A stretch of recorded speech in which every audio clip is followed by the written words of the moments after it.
Une des compétences des cabinets de conseil est d'aider leurs clients à traverser les crises. Le problème, c'est qu'ils doivent aujourd'hui gérer leurs propres crises.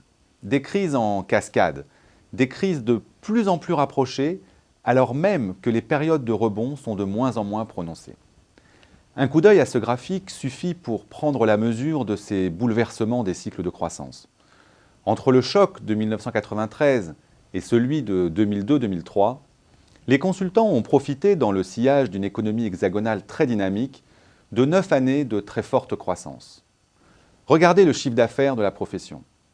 Durant cette période, il a en effet progressé d'environ 15% par an en moyenne, avec des pointes à plus de 30% pendant la fin des années 90.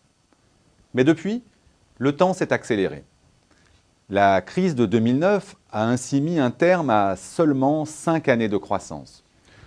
Une croissance confortable, certes, mais nettement inférieure à celle observée au cours des années précédentes. Quant au rebond de 2010-2011, il n'aura finalement été qu'un feu de paille. La croissance française pour 2012 sera en effet très proche de zéro, ce qui se répercutera inéluctablement sur le niveau d'activité des cabinets, avec une progression des revenus qui aura bien du mal à dépasser les 2%. Une croissance très modeste pour les standards de la profession, ce qui va rapidement poser de nombreux problèmes. Comment gérer la remontée du taux d'intercontrat, alors que les effectifs sont pléthoriques? Comment motiver les équipes et conserver les meilleurs éléments?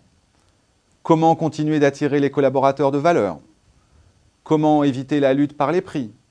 Comment continuer à financer des travaux de recherche pour mieux répondre aux attentes d'innovation des clients, etc., etc. Sans compter que le cocktail crise de plus en plus rapprochée et rebond de moins en moins prononcé a été explosif pour les cabinets de conseil. Des cabinets qui ont vu leur santé financière se dégrader régulièrement au cours des dernières années.